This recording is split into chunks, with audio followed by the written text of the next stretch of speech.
नमस्कार, आप सबका स्वागत और विशेष करके बैंगलोर से मेरे साथ जुड़े वैज्ञानिक और भक्त दोनों के साथ-साथ साहित्यकार आदित्य शुक्ल जी आपका धन्यवाद के साथ स्वागत है। प्रणाम, प्रणाम अशोक जी। और जो लोग भी हमको सुन रहे हैं, उन सबको नमस्कार। तो भगवान की कृपा से इस श्रृंखला को सराहा जा रहा है और उसका जो श्रेय है वो आपके व्यक्तित्व को जाता है। ऐसा कहते हुए मैं आज जिस विषय की तरफ हम बढ़ रहे हैं उसका संकेत भी कर रहा हूँ। दरअसल जब हम व्यक्तित्व शब्द का उपयोग करते हैं और आपकी जो पुस्तक है उसमें भी सफल व्यक्तित्व की बात आई है, तो आप कैसे परिभाषित करते हैं व्यक्तित्व को? क्या है व्यक्तित्व? पहले तो बहुत-बहुत आभार अशोक जी। और आपने सही कहा, मुझ तक भी लगातार लोगों की प्रतिक्रियाएँ पहुँच रही हैं। विशेषकर जो हमने पिछले एपिसोड में जो वस्तु स्थिति और मन स्थिति की बात की थी, जी, कि हम इन दो पार्टों के बीच में हम लोग साबुत बचने के संघर्ष के लिए प्रयास कर रहे हैं। जी, तो बहुत बहुत सारे मित्र हैं मेरे, उन्होंने अपने जीवन का अनुभव मुझसे साझा किया। जी। उन्होंने कहा कि आपने इसको सूत्र रूप में जो कहा, तो हम उनको अनुभव कर रहे हैं। और विशेषकर आपने जो बहुत अच्छा एक प्रश्न किया था, वो श्रद्धा का। तो जी, हमने उस संदर्भ में कहा था जानना और मानना। तो मानना जी, श्रद्धा है। जी, तो जी, तो आज के परिप्रेक्ष्य में जहां जानने और मानने के द्वंद्व में व्यक्ति है, जानना को ही श्रेष्ठ समझ रहा है, मैं जान लूं। तो वहां पर एक हम सहज रूप से मानने को प्राथमिकता देने की बात कर रहे थे। तो लोगों ने उसको भी सराहा है। तो मैं भी आपके व्यक्तित्व को प्रणाम करता हूं। और एक संशोधन के साथ कहता हूं कि चूंकि व्यक्तित्व की बात कर रहे हैं, तो आपने कहा कि ये सब मेरे व्यक्तित्व का प्रभाव है। तो मैं इस मुगालते में तो कभी भी नहीं आऊंगा। ये हनुमान जी के व्यक्तित्व का प्रभाव है।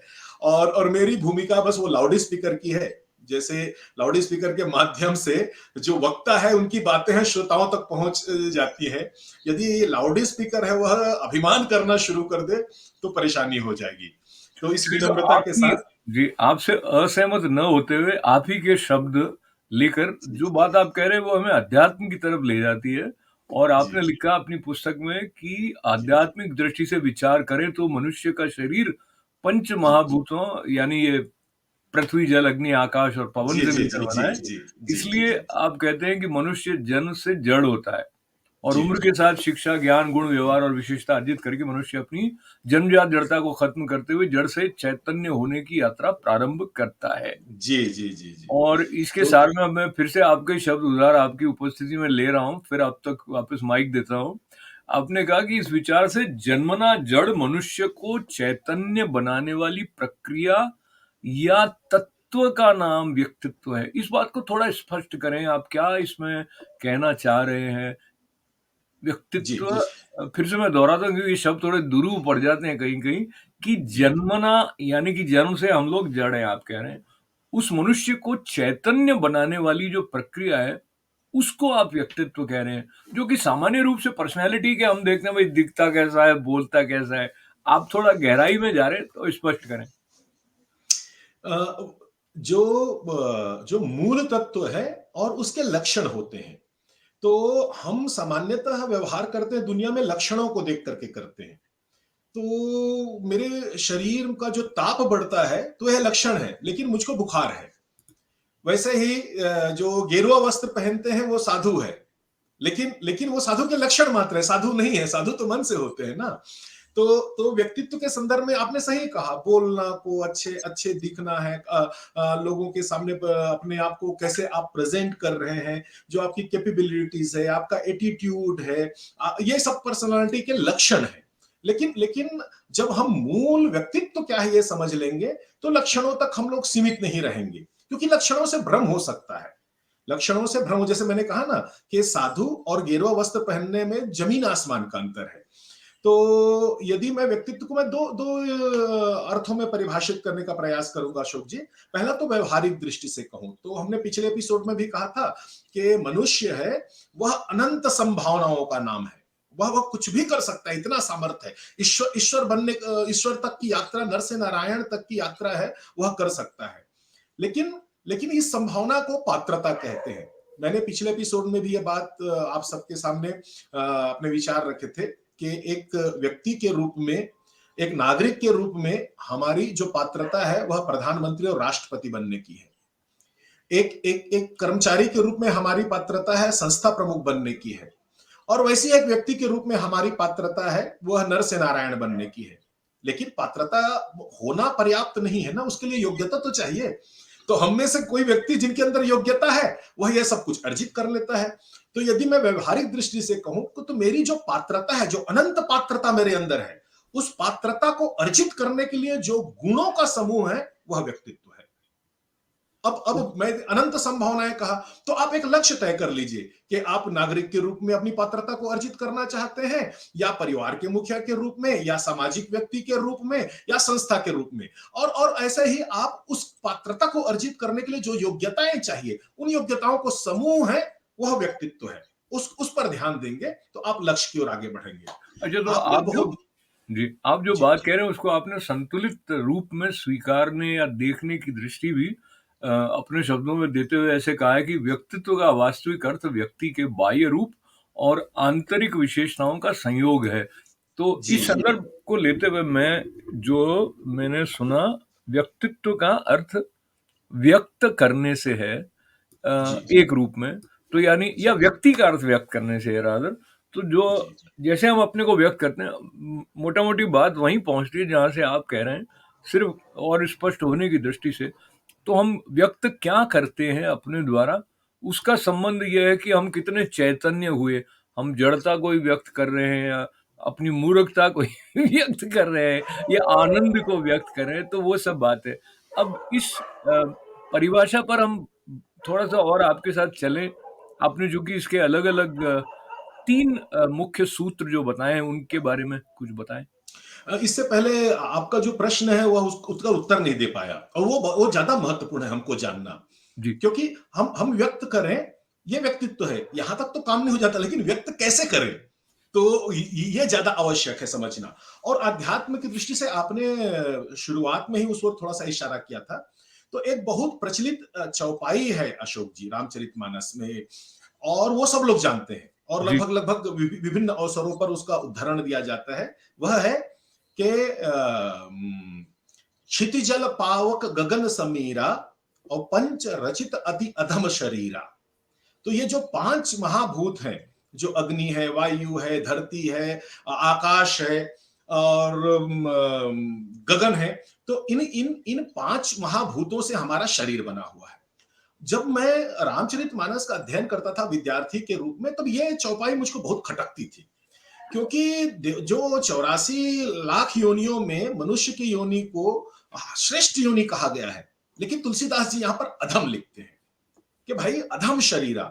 और मैं तुलसीदास जी को गुरु मानता हूं, तो साहित्यिक दृष्टि से भी, आध्यात्मिक दृष्टि से, और ज्ञान और भक्ति की दृष्टि से भी। तो मैं हमेशा समझता था तुलसीदास जी का कुछ मर्म तो होगा कि इस शरीर को अधम कहने के पीछे क्या है। ये जवाब मुझको समुद्र के माध्यम से मिलता है। जब जब समुद्र के सामने राम जी हैं, धनुष लेकर के खड़े हो जाते हैं कि विनय न मानत जलधिजड़, गए 3 दिन बीत। तो बोलते हैं कि इनको दंड देना चाहिए। तो समुद्र है आकर के हाथ जोड़ करके राम जी के सामने खड़े हो जाते हैं, और वहां पर यही चौपाई में इन्हीं पंच महाभूतों का वर्णन समुद्र करते हैं अपने स्वभाव के परिप्रेक्ष्य में। वो कहते हैं कि गगन समीर अनल जल धरनी और इनका नाथ सहज जड़ करनी। ये जो 5 तत्व है, इन पांचों तत्व का जो सहज स्वभाव है, जो मूल स्वभाव है, वह जड़ है।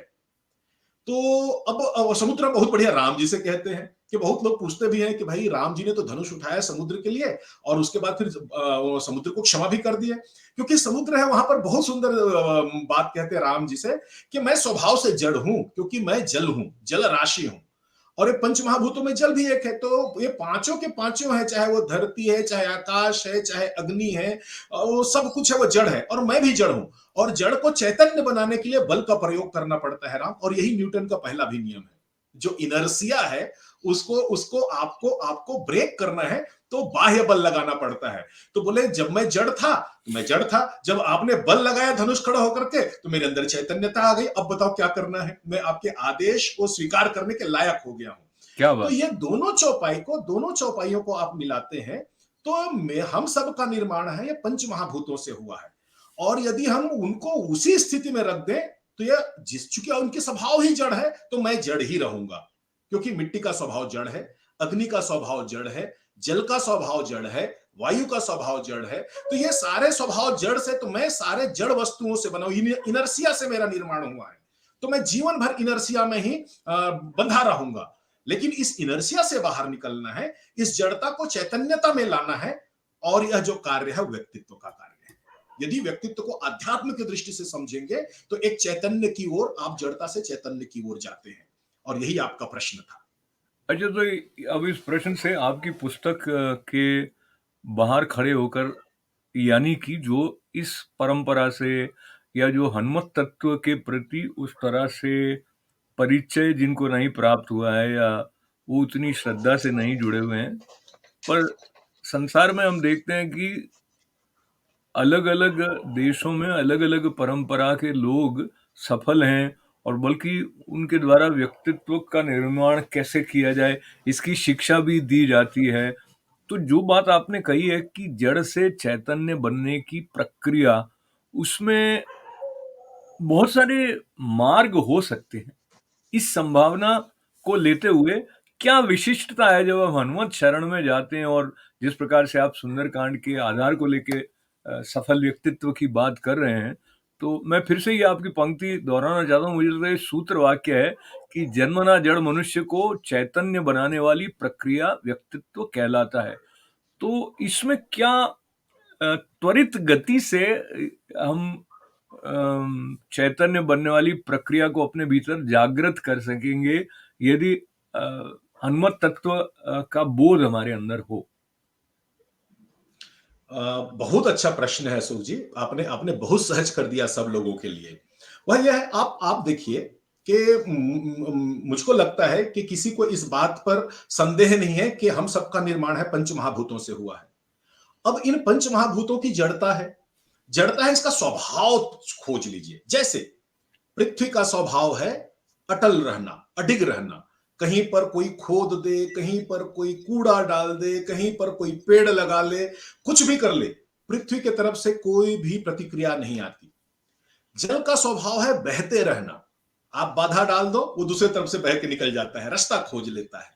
हवा का हवा का स्वभाव है तेज है, उसमें सबको उड़ा ले जाने की क्षमता है। कूड़ा हो, करकट हो, सुगंध हो, दुर्गंध हो, वह परवाह नहीं करता। अग्नि का स्वभाव है, वह सबको जला देता है। वैसे ही आकाश का स्वभाव है विस्तार।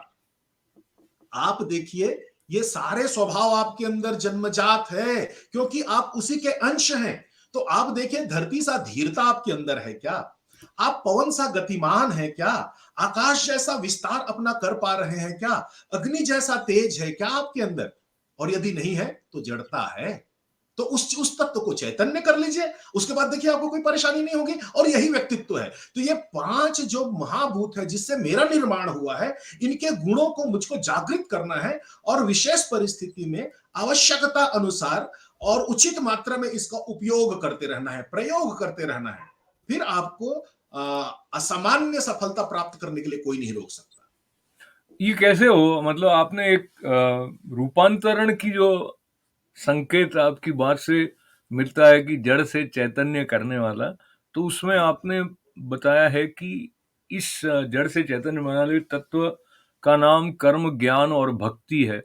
तो मुझे लगता है इसमें विस्तार से मनन करने की आवश्यकता है, पर संक्षेप में यदि आप बताएं, विशेष करके मनुष्य अपनी अपनी प्रकृति के अनुसार किस बात को अधिक प्रधानता देगा, कर्म को, ज्ञान को या भक्ति को, ये स्वतंत्रता भी उसके पास है हमारी परंपरा में, ऐसा कहते हुए हम जो बात कर रहे हैं उसमें, और अ, मुझे ये भी कहना था कि एक स्तर पर कर्म, ज्ञान, भक्ति तीनों एक हो जाते हैं। पर आप बताएं कि कैसे आप सुंदरकांड के माध्यम से इस प्रक्रिया अ, से हम जुड़े, इसके बारे में संकेत कर रहे हैं। मैं तो बस एक ही अनुरोध करूंगा कि ये है जो यात्रा है अशोक जी के साथ, हम मैं जो हमने जो प्रारंभ की है, इस यात्रा के गंतव्य तक आप हमारे साथ रहिए, तो आपको संपूर्ण सूत्र मिल जाएगा। ये संपूर्ण जो 25 अध्याय इस किताब का है, वो वही हमारे जड़ को चैतन्य बनाने की प्रक्रियाओं के लिए ही है। और आपने सही कहा कि कर्म, ज्ञान और भक्ति 3 ही मार्ग हैं। आप लक्ष्य आपका कुछ भी हो, लक्ष्य आपका कुछ भी हो, आप किसी भी पंथ के मानने वाले हो, आपके गुरु कोई भी हो, आपका विश्वास किसी पर हो, आप आस्तिक हो या नास्तिक हो, ये 3 ही मार्ग हैं। और आपने संकेतों में बहुत प्यारी बात कह दी है कि श्रेष्ठ व्यक्ति और या श्रेष्ठता उसी में है जो इन तीनों मार्गों में समन्वय करके चल रहा है, तीनों मार्गों में समन्वय करके चल रहा है।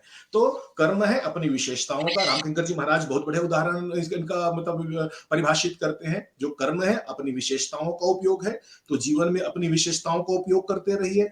विशेषताओं का उपयोग तब करेंगे जब विशेषताओं का ज्ञान होगा। जब जब विशेषताओं का ज्ञान ही नहीं है तो उपयोग कहां करोगे? विशेषताओं का ज्ञान जब खोजने के लिए जाओगे तो आपको पता चल जाएगा मैं 5 तत्वों से मिलकर बना हूं और इन 5 तत्वों की विशेषता मेरे अंदर है। जब जब ये इस प्रक्रिया में जाओगे तो आपको ज्ञान की आवश्यकता पड़ेगी, और ज्ञान की आवश्यकता पड़ेगी जब कर्म और ज्ञान आपके अंदर अथाह हो गया, तो भक्ति ही उसको संभाल के रख सकती है। भक्ति है उसको अपने आगोश में ले लेती है, और वो भक्ति है वह नवनीत में परिवर्तित कर देती है। तो ये प्रक्रिया है, और मैं आपसे अनुरोध करूंगा कि हम साथ जुड़े रहिए। हम इस व्यक्तित्व के, अभी तो हम व्यक्तित्व क्या है ये समझने का प्रयास करते हैं आज अशोक जी, क्योंकि व्यक्तित्व निर्माण, व्यक्तित्व विकास है तब कर पाएंगे जब हम समझ पाएंगे व्यक्तित्व क्या है। यदि मुझको अपने घर का प्लॉट कहां है ये पता नहीं है तो मैं मकान कहां बनाऊंगा, है ना? तो कहीं पर भी पत्थर फेंक दूंगा। तो पहले तो तय कर लीजिए, नक्शा बना लीजिए कि भाई यहां पर इस अक्षांश, इस देशांश में, इस शहर में, यहां पर मुझको मेरे पिताजी ने या मेरे मेरे पुरुषार्थ ने एक प्लॉट दे करके रखा हुआ है। उसकी सही समझ रख लेंगे, फिर तो भव्य अट्टालिका बना ही लेंगे। तो मैं बहुत संक्षेप में अगर ये दोहराऊं कि जड़ से चैतन्य बनने की बात आदित्य जी कर रहे हैं व्यक्तित्व के साथ जोड़कर, जो हम में से कई लोगों के लिए ऐसा एक नूतन चिंतन जैसा होगा, क्योंकि हम बाहर बाहर से इस यात्रा को आगे ले जाने के बारे में सोचते ही नहीं है, बल्कि सुनते भी यही हैं। और अधिकतर ऐसा होता है कि आत्मविश्वास कैसे अर्जित करें, तो उसमें ये संदर्भ की जड़ और चैतन्य ये कॉन्सेप्ट आते नहीं है। वो अच्छे से बोल लेंगे या अशोक जी, अशोक जी, बहुतों को तो ये भी ध्यान नहीं होगा, हो सकता है इस एपिसोड के बाद लोगों को यह चैतन्यता आए कि उनका निर्माण किन चीजों से हुआ है, स्वभावगत स्वभावगत विशेषताएं क्या क्या है आपके अंदर। तो जिस समय यही ध्यान आ जाए कि मैं जिस मिट्टी से बना हूं उसका स्वभाव ही विलक्षण है, और उस विलक्षणता का एक अंश भी मुझ में आ जाता है, तो मैं अति विलक्षण हो सकता हूं। बस बस ये अनुभव, और यही हनुमान जी की यात्रा है। हनुमान जी के साथ, हनुमान जी को मैं गुरु के रूप में क्यों मानता हूं अशोक जी, क्योंकि हनुमान जी और हम में बहुत कुछ समानताएं हैं, बहुत कुछ समानताएं हैं। वह समानता यह है कि हनुमान जी को भी यही आभास नहीं था कि मेरे अंदर ये जो पंच महाभूत हैं, इनके गुण मेरे अंदर है, और इन गुणों का मैं कैसे उपयोग करता हूं। जब जामवंत जी बताते हैं और हनुमान जी को यह चैतन्यता उनके अंतर्गत आती है, तो हनुमान जी इन पांचों गुणों को, जो पंच महाभूत है, इनके पांचों गुणों का ही पूरे अपने जीवन भर उपयोग करते हैं, अपनी संपूर्ण यात्रा में उपयोग करते हैं। तो मैं भी हनुमान जी जैसे इन चीजों का उपयोग करना शुरू कर दूंगा, तो मैं भी व्यक्तित्ववान हो जाऊंगा। तो व्यक्तित्ववान आप भी हों, मैं भी हों, हमारे सभी जो इस कार्यक्रम के साथ जुड़े हैं वो भी, और जो नहीं जुड़े हैं वो भी हों, क्योंकि कल्याण की बात जब आती है तो हमारी प्रार्थना होती है कि जगत का कल्याण हो, सबका कल्याण हो। और कल्याण जी, के लिए समय जी। को सम्मान करने वाला संकेत भी हम सुनते रहते हैं। तो आज की इस चर्चा का विराम आपकी अनुमति से यहाँ करते हुए, जहाँ रुके हैं यहाँ से प्रारंभ करेंगे। मैं बात है आप। इसमें एक और, अशोक जी, एक एक बात और जोड़ना चाहूंगा, क्योंकि महत्व क्या है व्यक्तित्व का, मैं ये बताना चाह रहा था। जी, जी, और उससे और हम जब तक क्या है कि हमारे शास्त्रों में भी ना फलश्रुति की बात कही गई है। तो बिल्कुल, जब तक आप लाभ नहीं बताओगे लोगों को, तो वह काम नहीं करते। तो ये कर्म ठीक, कांड में भी एक बहुत महत्वपूर्ण है।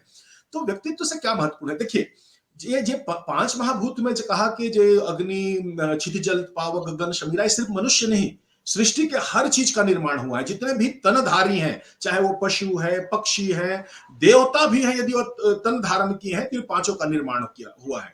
तो अंतर क्या है? अंतर क्या है? तो ये चार स्वाभाविक गुण हैं किसी भी देहधारी का, वह है आहार, निद्रा, भय और मैथुन। तो ये जी, चार स्वाभाविक गुण है, इससे परे कोई भी नहीं है।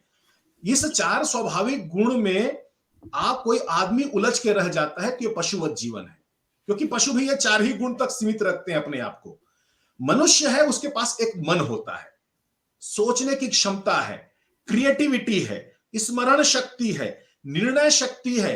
ये मनुष्य को अलग बनाता है। ये जो 4 मूलभूत गुण है, आहार, निद्रा, भय और मैथुन, जो जानवरों के पास भी है, यदि आप इतने तक अपने आप को सीमित रखें तो यही पशुवत जीवन है। लेकिन जब आप मन का सहारा लेकर के, जब क्रिएटिविटी, चिंतन, विचार, निर्णय, या अब ये कर्म, ज्ञान, भक्ति, इसकी साधना शुरू कर देते हैं, तो आप मनुष्य बन जाते हैं।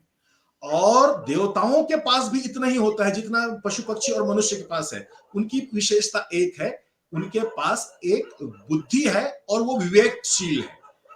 तो आप यदि अपने मन के साथ विवेकशील बुद्धि का भी योग कर लेते हैं तो आप नर से नारायण बन जाते हैं। बस यही व्यक्तित्व है, यह यात्रा आपको करना है। तो यदि मैं पुनः शुद्ध रूप में कहूं तो यदि जो तन के स्तर पर मनुष्य है वह पशु है, मन के स्तर पर मनुष्य मनुष्य है, इसलिए मन से ही मानव का निर्माण हुआ है। और बुद्धि और विवेक के स्तर पर मनुष्य है वह देवता हो जाता है। तो यही कर्म है। यदि शरीर है वह कर्म है, मन है वह मन को पवित्र रखना, वह ज्ञान है, और बुद्धि और विवेक है, यही भक्ति है। तो कर्म, ज्ञान, भक्ति का समावेश है। अब आपको तय करना है, यदि व्यक्तित्व को हटा देते हैं तो पशुवत जीवन है, और मन और बुद्धि को ले लेते हैं तो आप मनुष्य से नर से नारायण बनने की यात्रा आप कर सकते हैं। इतना महत्वपूर्ण है व्यक्तित्व को समझना और व्यक्तित्व विकास के लिए यात्रा प्रारंभ करना।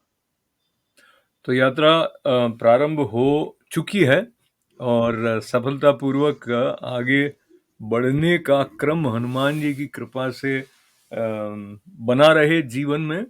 जय जय जय हनुमान गोसाई, कृपा करो गुरुदेव की नाई। तो ये करो हमारी इस गुरुदेव की श्रृंखला का नाई। 6ठा पड़ाव। अगले पड़ाव में फिर आपके दर्शन होते हैं। नमस्कार।